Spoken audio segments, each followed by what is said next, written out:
Hello guys, welcome back to my YouTube channel myself Soni. और आज की इस वीडियो में हम डिस्कस करने वाले हैं Indian writing in English. Friends, ये BBMKU कॉलेज का सेमेस्टर सेकेंड का बहुत ही इंपॉर्टेंट यूनिट है और थोड़ा सा कंफ्यूजिंग यूनिट भी है, इसलिए आज हम इस टॉपिक को बहुत ही अच्छे से क्लियर करने की कोशिश करेंगे। और ये नोट्स के फॉर्म में होगा जिसको आप अपने एग्जाम्स में भी यूज़ कर सकते हैं। तो आज जो हम टॉपिक लेंगे वो होगा Indian English poetry of the first phase, यानी कि फर्स्ट फेज़ की जो इंडियन इंग्लिश पोइट्री थी उसके बारे में डिस्कस करेंगे। बाकी के जो सेकेंड और पोस्ट इंडिपेंडेंस फेज होगा वो हम दूसरे वीडियोस पे डिस्कस करेंगे। तो आज हम सिर्फ Indian English poetry of first phase पे फोकस रखेंगे और आगे ये भी जानेंगे कि किस तरह का क्वेश्चन आ सकता है इस टॉपिक से और हमें क्या कुछ लिखना है ताकि हमारा जो राइटिंग है आंसर का वो और इम्प्रेसिव हो और हम थोड़ा मार्क्स और एक्स्ट्रा गेन कर सकें। तो चलिए वीडियो को स्टार्ट करते हैं। तो फ्रेंड्स, इस नोट में सबसे पहले आप देख सकते हो कि मैंने पोएट्री को डिफाइन किया है। सिंस अगर आप Indian English poetry first page को तोड़ेंगे तो आपको पता लगेगा कि हमें ना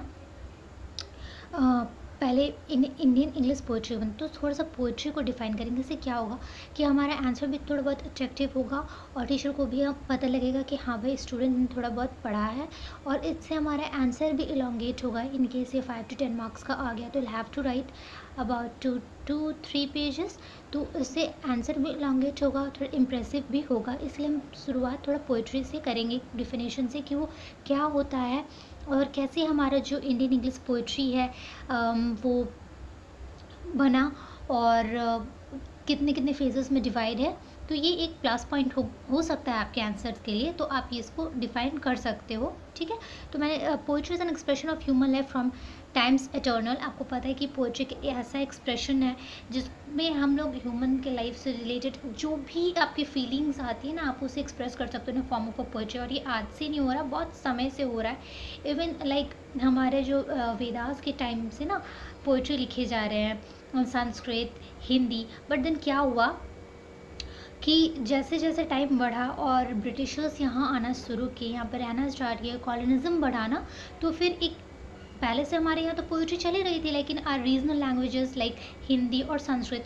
बट जब कॉलोनिज्म हुआ ना, जब ब्रिटिशर्स इंडिया में आना शुरू किया तो उसका इम्पैक्ट सिर्फ सोशल, इकोनॉमिक और पॉलिटिकल लेवल पे नहीं था, लिटरेरी लेवल पे भी था। और क्योंकि वो आए, उनकी लैंग्वेज इंग्लिश को साथ में लाए, तो इंडिया को एक लैंग्वेज और मिला, वो था इंग्लिश। और अब इंडियंस इंग्लिश में भी पोएम लिखना शुरू कर दिए। इसका बहुत सारा बेनिफिट था, लाइक उस समय नेशनलिज्म का फीलिंग बहुत ज़्यादा हो रहा था, तो वो उसको रिप्रेजेंट करने के लिए पोइट्री ने भी बहुत ज़्यादा हेल्प किया। पोइट्री इंग्लिश लैंग्वेज में लिखा जाने लगा, लोगों तक पहुँचने लगा, तो ब्रिटिशर्स को भी एक सेटबैक सा मिला। और ये एक प्लस पॉइंट हो रहा था इंडियंस के लिए, बिकॉज हमारी लिटरेचर भी एक्सपैंड कर रही थी। अब वो सिर्फ संस्कृत और हिंदी तक ना रह के एक नया लैंग्वेज इंग्लिश भी आ गया था। और इन पोएम्स के जरिए हम नेशनलिज्म के फीलिंग्स भी एक्सपेंड हो रही थी इंडियंस के अमंग। तो ये पोइट्री जो इंडियन इंग्लिश पोइट्रीज़ है, यानी जो पोइट्रीज़ इंग्लिश में लिखी गई, ये एक तरह से सारे लोगों को बांधने का भी काम कर रही थी। तो इसीलिए इसका एवोल्यूशन जानना बहुत इंपॉर्टेंट है फ्रेंड्स, कि इसका एवोल्यूशन कैसे हुआ और सबसे ज़्यादा इंपॉर्टेंट क्यों हुआ। तो ये था उसका reason. Now the poetry written by the Indian in English in last 150 years may be said to have 3 phases, यानी कि जो पिछले 150 वर्षों में पोइट्री लिखी गई है इंग्लिश में, उसको हम कह सकते हैं कि 3 भागों पर डिवाइड हुआ है। That is imitative. Friends, imitative ही first phase of English poetry है।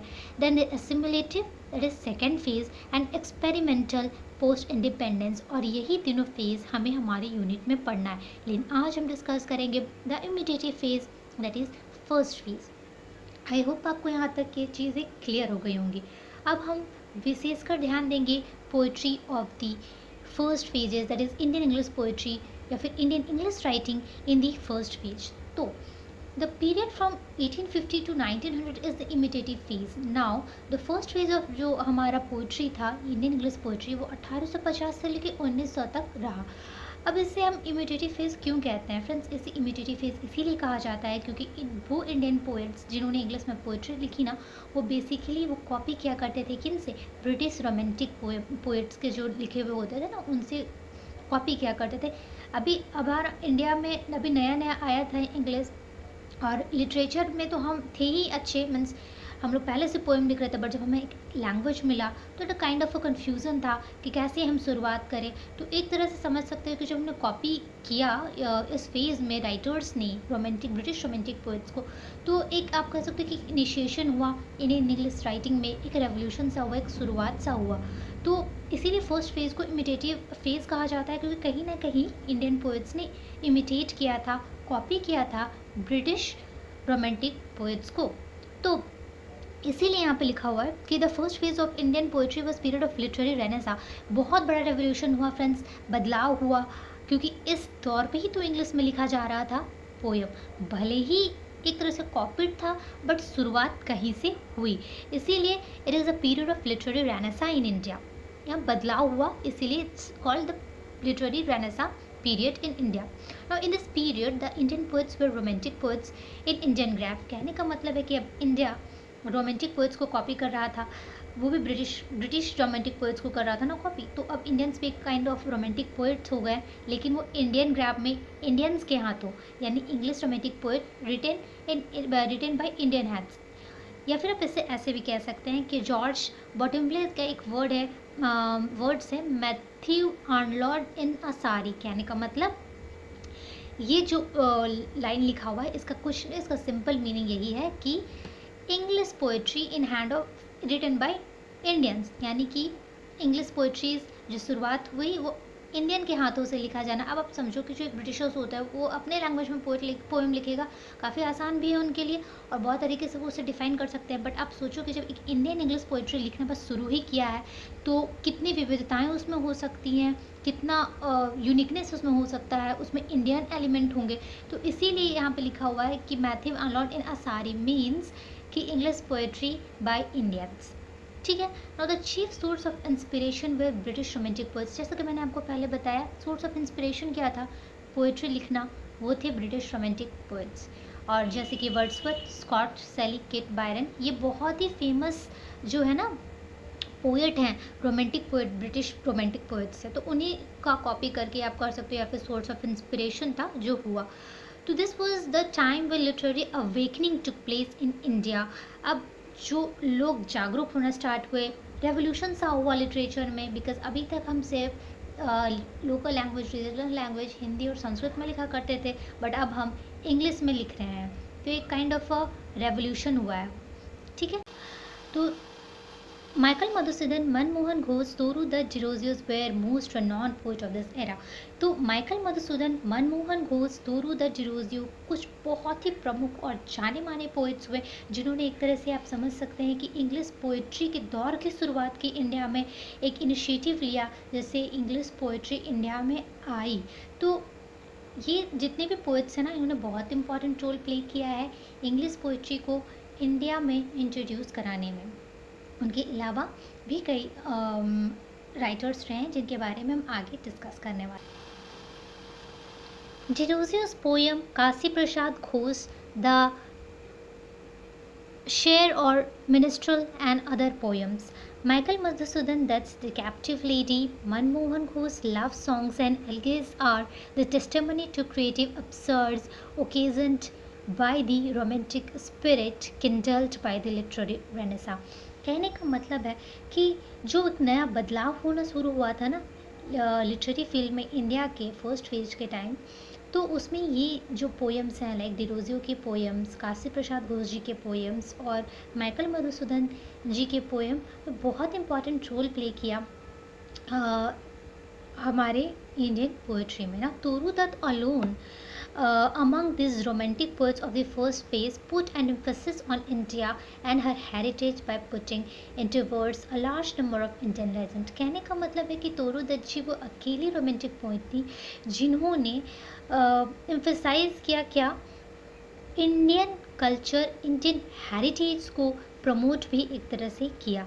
सो the romantic Toru Dutt is also a predecessor in respect to use of a tree in verse as demonstrated by R. Casuarina tree, a predecessor in respect of childhood memories recalled with nostalgia or regret। Friends, Toru Dutt ji बहुत ही वो भी एक बहुत ही important poet थी इस दौर पे, जिन्होंने आर कैसरीना ट्री लिखा था। तो ये बहुत ही फेमस पोएम था उनका। और आर कैसरीना ट्री के बारे में बस आपको थोड़ा सा बता देती हूँ कि इसमें उन्होंने अपनी चाइल्डहुड मेमोरीज़ को एक्सप्रेस किया था कि चाइल्डहुड मेमोरीज़ के बारे में बताती हैं। और वो याद करती हैं उस पेड़ों को जो उस बहुत ही स्ट्रांगली खड़े रहते हैं। तो ये एक टाइप को सिंबलाइज करते हैं उन पेड़ को, हमारा इंडियन कल्चर को और रिप्रेजेंट करता है। और जो पेड़ इतना मुश्किलों के बाद भी जो खड़ा रहता है ना, तो हमारा जो कल्चर, इंडियन कल्चर कितना हिल गया था ना जब आप ब्रिटिशर्स यहाँ आए थे, बट फिर भी हम खड़े थे। तो उसी को कुछ कुछ सिंबलाइज करता है। बाकी तो आप डीप से पोएम को पढ़ोगे तो आपको समझ आएगा। मोटे मोटे तौर पर बस इतना समझो कि इन पोएट्स का कितना बड़ा रोल रहा। आप जैसे इंडिपेंडेंस का जो फीलिंग स्टार्ट हुआ ना, तो उनको ब्रिटिशर्स को उन्हीं की भाषा में जवाब देने के लिए इंग्लिश पोइट्री की शुरुआत हुई।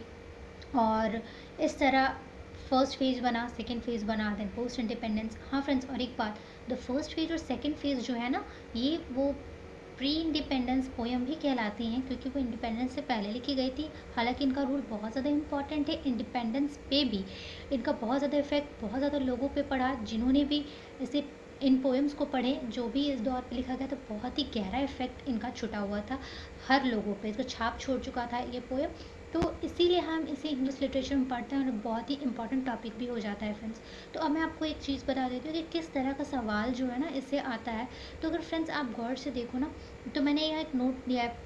ऐसे क्वेश्चन अगर आता है कि tell about the first phase of English poetry, write something about first phase of Indian English poetry, और समराइज करने, तो आप ये नोट लिख सकते हो, इनफ है। इसमें आप कुछ और अगर मेंशन करना चाहो तो आप बीच पे ना एक दो पैराग्राफ लेके उस समय के पोएट्स के, इंडिविजुअल पोएट्स के बारे में, उनके वर्क को थोड़ा, जैसे कि मैंने एक्सप्लेन ऑलरेडी करा है थोड़ा बहुत पोएम और उनके नाम, बट आप क्या कर सकते हो ना, थोड़ा बहुत एलाबोरेट कर सकते हो दूसरे दूसरे पैराग्राफ में। इससे आपका वो बढ़ जाएगा, पेजेस बढ़ जाएगा, कंटेंट बढ़ जाएगा और थोड़ा इंप्रेसिव भी लगेगा। और बाकी अगर आप चाहो तो और कुछ एक कंक्लूज़न ऐड कर सकते हो। कंक्लूज़न लिख के आप दिखा सकते हो कि किस तरह पूरा ये पोइट्री ने रोल प्ले करा और इंडिपेंडेंस में, और क्या कुछ इसका इम्पोर्टेंस है। अभी तो आपको कुछ कुछ बेसिक आइडिया लग ही गया होगा कि ये पोएम हमने क्यों लिखा उन्होंने क्यों लिखा, और क्या इनका इम्पोर्टेंस रहा, क्या पर्पस रहा होगा, और क्या रोल इसने प्ले किया है। तो रोल तो डेफिनेटली बहुत बड़ा प्ले हुआ है, इसीलिए हम इसको पढ़ते हैं। अच्छा, ये हो गया। और इसके बाद ना एक और क्वेश्चन इसमें बन सकता है लाइक इस यूनिट से, कि उन पोइट्स के नाम, उन पोइट्स के बारे में आप थोड़ा सा एक्सप्लेन करो जो इस फेज़ के टाइम पे थे और उनका क्या कंट्रीब्यूशन रहा। तो उसके लिए मैं एक अलग वीडियो और अलग नोट्स बना दूँगी। अगर आप चाहो तो आप कमेंट करके बताना कि आपको उस पर वीडियो चाहिए या नहीं, मैं उसके अकॉर्डिंग ही वीडियो बनाऊँगी।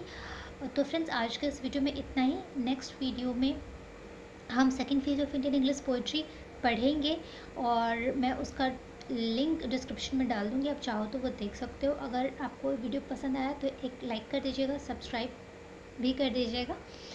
इससे हमारा मोटिवेशन बना रहेगा और हम और ऐसे अच्छे अच्छे वीडियो आपके लिए लाते रहेंगे। तो तब तक के लिए गुड बाय।